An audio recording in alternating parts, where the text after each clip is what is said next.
स्वागत है आपका। आप देख रहे हैं IBC 24 और आपके साथ मैं हूं रुमान अलवी। अग्निपथ योजना के खिलाफ विरोध के बाद अब कैलाश विजयवर्गीय के अग्निवीरों पर दिए एक बयान पर बवाल मचा हुआ है, जिसमें उन्होंने योजना के लाभ गिनाते हुए कुछ ऐसा कह दिया कि अब वो बयान सुर्खियों में है और उनकी ही पार्टी के बड़े नेता वरुण गांधी ने भी इस पर आपत्ति जताई है।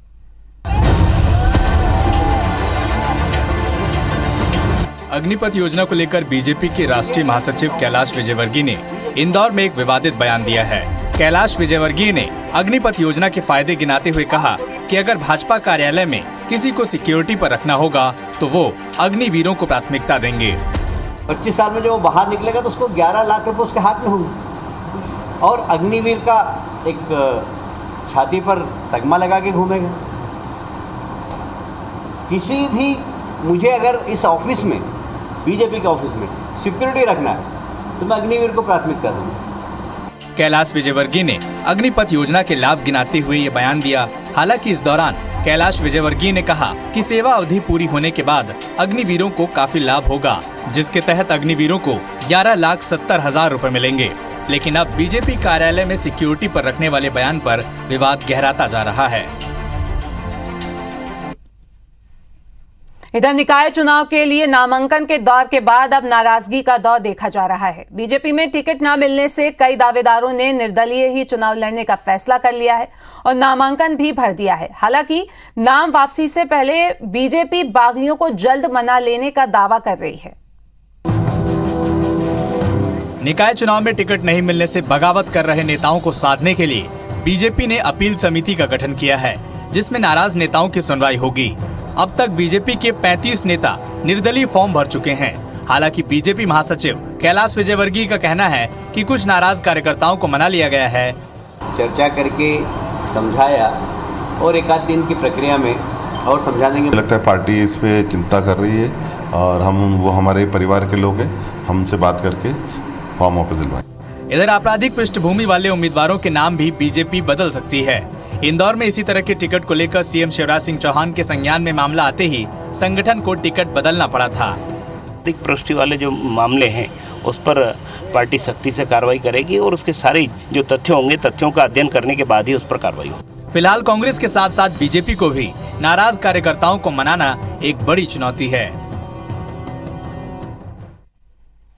इधर निकाय चुनाव में कांग्रेस के लिए भी कम चुनौतियां नहीं है। टिकट न मिलने से नाराज कांग्रेस के 8 पूर्व पार्षदों ने पार्टी छोड़ दी है और उनके साथ 70 कार्यकर्ताओं ने भी कांग्रेस छोड़ने का ऐलान कर दिया है। देखिए इस रिपोर्ट में।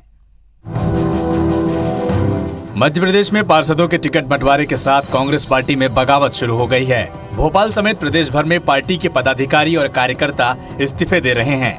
भोपाल में एक साथ 8 पूर्व पार्षदों ने कांग्रेस छोड़ दी और उनके साथ करीब 70 कार्यकर्ताओं ने भी कांग्रेस छोड़ने का ऐलान कर दिया है।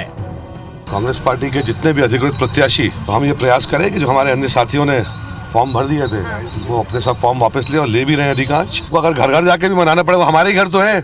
इधर कांग्रेस प्रत्याशियों के नामांकन से लेकर चुनाव प्रचार तक दिग्विजय सिंह की दूरी को लेकर भी सियासत गर्मा गई है।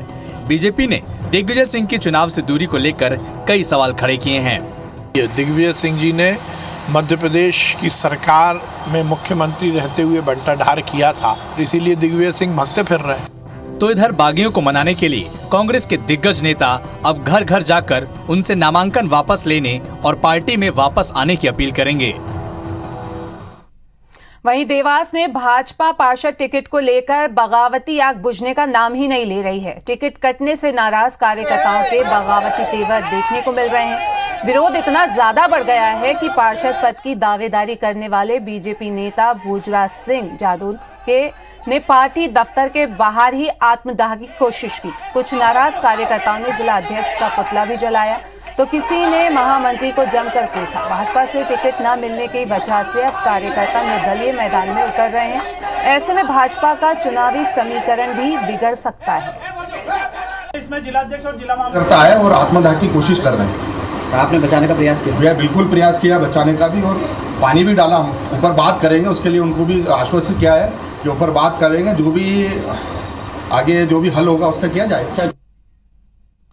निकाय चुनाव के नजदीक आते ही अवैध शराब की सप्लाई भी तेज होती जा रही है। आज अलग अलग जगहों पर हजारों पेटी शराब बरामद की गई, जहां से वाहन के चालक फरार हो गए।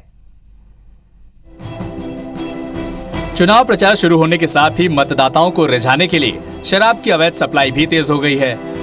जबलपुर की खमारिया पुलिस ने चुनाव में खपाई जाने वाली 117 लीटर शराब बरामद की है, जिसकी कीमत करीब 32,000 रुपए बताई जा रही है।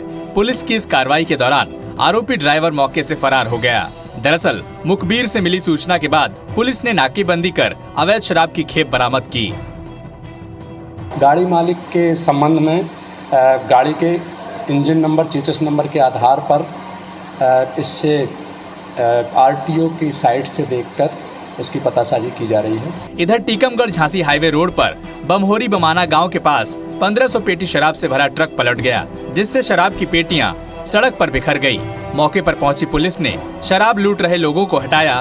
फिलहाल शराब से भरे ट्रक के बारे में कोई जानकारी नहीं है और हादसे के बाद ट्रक चालक मौके से फरार हो गया। पंचायत चुनाव बिजली विभाग के लिए फायदेमंद साबित हुआ। दरअसल राज्य निर्वाचन आयोग ने नामांकन के लिए बिजली विभाग से नो ड्यूज सर्टिफिकेट अनिवार्य किया था, जिसकी वजह से जितने भी प्रत्याशी हैं वे बिजली विभाग से नो ड्यूज लेने पहुंचे और जिन प्रत्याशियों पर बिजली विभाग का बकाया था उन्होंने बिजली बिल भरा और नो ड्यूज सर्टिफिकेट हासिल किया। इसकी वजह से बिजली विभाग को करीब 70 करोड़ रुपए मिले हैं। बता दें कि भोपाल सहित प्रदेश के करीब 23,000 ग्राम पंचायतों के 50,000 गाँव में इस बार पंचायत चुनाव को लेकर 5 लाख से ज्यादा ग्रामीण नेताओं ने नामांकन दाखिल किया है, जिसमें से करीब 1.25 लाख नेताओं ने पर्चे भरने से पहले बिजली बिल की बकाया राशि भरकर नो ड्यूज प्रमाण पत्र हासिल किया है। अब देखिए, जो चुनाव आयोग का निर्देश है उसका पालन हर व्यक्ति करता है और निश्चित रूप से किसी भी तरह का सरकार के किसी भी डिपार्टमेंट पर ड्यूज नहीं रहना चाहिए, ये नियम है।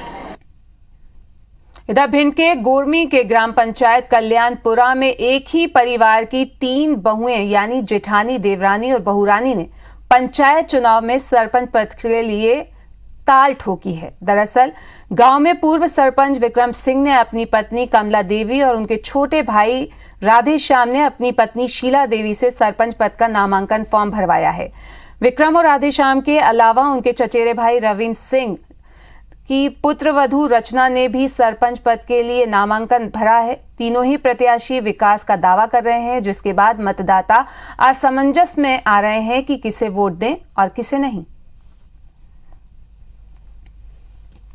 मुझे गांव का विकास करना है, अभी तक कोई विकास नहीं हुआ। मुझे पढ़ाई के क्षेत्र में भी कुछ गांव का विकास हो और राजनीति के क्षेत्र में भी मैं गांव का विकास करना चाहती हूँ अच्छे तरीके से और लोगों की समस्याओं का समाधान भी करना चाहती हूँ। और अभी तक मुझे लगा कि हाँ, मेरा अच्छा सपोर्ट है गांव में। क्या मुद्दे हैं आपके, क्या समस्या है गांव में जो आप सरपंच बनने के बाद पूरा करेंगे? पूरा करेंगे ना हम। अच्छा, भी सरपंच जी करेंगे। हम लोग तो ये समझ रहे हैं तो वोट दूं तो दूं किसको? ये तो अब तीनों लोग तो वोट मांगने आ रही है, ठीक है ना। हमारे लिए तो तीनों ही सही है, तीनों ही एक ही करके तीनों हमारे लिए सही है। तो ये बड़ा अच्छा काम कर रहे हैं, बहुत बड़ा संकट है। मैं वोट दूं तो दूं किसको? अब बड़े असमंजस में है कि किसको दें किसको नहीं दें। अभी तो सोच विचार है, सब बाद में ही करेंगे, देंगे, देखो पता पड़ेगा लास्ट में क्या होता है। ग्वालियर नगर निगम के सफाई कर्मचारी ने नौकरी से निकालने के बाद आत्महत्या कर ली। दरअसल मृतक सड़क हादसे में घायल होकर काम पर नहीं जा सका, लेकिन ठीक होने के बाद जब वो मेडिकल रिपोर्ट लेकर वापस नौकरी पर गया तो अफसरों ने उसे नौकरी से निकाल दिया। जब परिजनों ने उसे फांसी पर लटका देखा तो तत्काल उसे उतारने का प्रयास किया, लेकिन तब तक उसकी मौत हो चुकी थी। घटना की सूचना पुलिस को दी गई। मौके पर पहुंची पुलिस ने शव का पोस्टमार्टम के लिए भेज दिया है। फिलहाल मामले की जांच पड़ताल शुरू कर दी गई है। नया नियमन होगा था, उसके पैर में लग गई थी। मतलब दरोगा को ने बोर्ड तो फोटो करी, सब करा। उसके बाद में दरोगा 2-4 दिन देगा, फिर उसका ने बैठाल दिया। बैठालने के बाद में फिर अब वो नौकरी पे जाने के लिए बोला तो उसको ड्यूटी पे नहीं ले रहे। परेशान सिर्फ यही था, पर नौकरी के चक्कर से बस फांसी लगाई है। सूचना प्राप्त हुई थी, उसने फांसी लगाकर सुसाइड किया है। मौके पर अधिकारी गए और सब पंचायतनामा लिख करके उसके सबको पोस्टमार्टम के लिए भिजवाकर और पीएम कराया गया है, जांच की जा रही है। विदिशा बाईपास रोड पर एक 28 साल के युवक का शव मिला है, जिसके पास से पुलिस को 2 पन्ने का सुसाइड नोट भी बरामद हुआ है, जिसमें एक लड़की के साथ 7 साल से लिव इन में होने की बात लिखी गई है। साथ ही 1.5 माह के गर्भ होने की बात भी नोट में लिखी गई है। आपको बता दें कि लड़की की सगाई हो चुकी है और जो बच्चा है वो उसके मंगेतर का है, ये सुसाइड नोट में लिखा हुआ है। सुसाइड नोट में डीएनए करवाने की बात भी कही गई है। पुलिस को पहली नजर में ये जहर खाकर सुसाइड करने का मामला लग रहा है। तो वहीं मृतक के परिजनों ने हत्या की आशंका जताते हुए कहा है कि इसे कोई लड़की कई महीनों से युवक को परेशान कर रही थी। पुलिस ने मामले की जांच शुरू कर दी है। ये मेरा छोटा भाई था, 7-1 महीने से कोई लड़की परेशान कर रही थी, बोल रही थी कि आपका बच्चा है मेरे पेट में 1.5 महीने का, या तो मुझसे बात करूं नहीं तो फिर तुम पे 76 लगा दूँ। प्राप्त जानकारी के अनुसार जो है जहर खाने से मृत्यु हुई है। मर्ग पंजीबद्ध किए गए, प्रारंभिक कार्रवाई जारी है। जांच के दौरान जो भी तथ्य आएंगे उसके अनुसार कार्रवाई की जाएगी। इंदौर की लसूड़िया पुलिस ने सेक्स रैकेट का पर्दाफाश करते हुए 10 लोगों को गिरफ्तार किया है, जिसमें रैकेट संचालक शुभम सिसोदिया सहित 4 युवक और 5 युवतियां शामिल हैं। तुलसी नगर में स्थित वैलेंटाइन डे होटल में देह व्यापार का खेल चल रहा था। पकड़ी गई युवतियां महाराष्ट्र और कोलकाता की बताई जा रही हैं, जिन्हें एजेंट के माध्यम से इंदौर बुलाया गया था। फिलहाल पुलिस आरोपियों से पूछताछ कर रही है और होटल पर भी कार्रवाई की तैयारी कर रही है। इनका कहना ये है कि ये एजेंट के माध्यम से आई हुई हैं, बाकी ये एजेंट के नाम का खुलासा नहीं किया है इन्होंने। लड़कियां तो मोस्टली देह व्यापार का ही काम करती रही हैं। उनका पूछताछ में भी उन्होंने यही बताया है कि घर की मजबूरी के चलते हम देह व्यापार का ही काम कर रहे हैं कई वर्षों से। इसमें 5 आरोपी लड़के हैं और 5 लड़कियां हैं। अब बात करते हैं टीकमगढ़ की, जहां झांसी हाईवे रोड पर बमहोरी बराना गांव के पास 1500 पेटी शराब से भरा ट्रक पलट गया, जिससे शराब की पेटियां सड़क पर बिखर गईं। मौके पर बड़ी संख्या में भीड़ जमा हो गई और लोगों ने शराब की लूट मचा दी। इस दौरान काफी देर तक हाईवे रोड पर अफरा तफरी का माहौल मचा रहा। मौके पर पहुंची पुलिस ने शराब लूट रहे लोगों को हटाया। फिलहाल शराब से भरे ट्रक के बारे में कोई जानकारी नहीं मिली है। थाना प्रभारी ने बताया कि हादसा होते ही ट्रक चालक मौके से फरार हो गया था।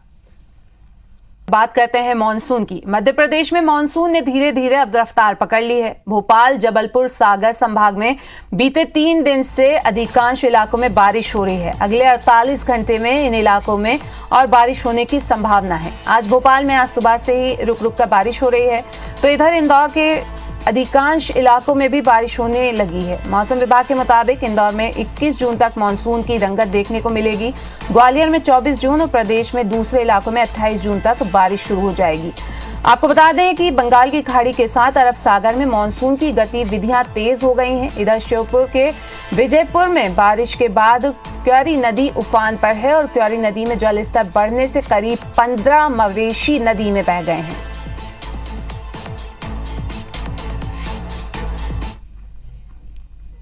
और अभी के लिए फिलहाल इतना ही। नमस्कार।